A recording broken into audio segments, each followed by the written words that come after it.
You ask Tiger to solve. This deals with linear equations with one unknown. The final result is m equals -1. Let's solve it step by step. Group all constants on the right side of the equation. Add 10 to both sides. Simplify the arithmetic.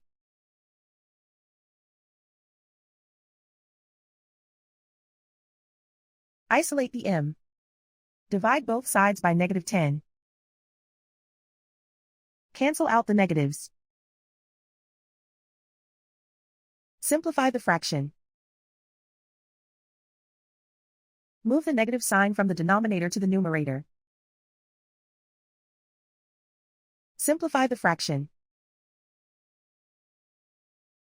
And so the final result is m equals -1.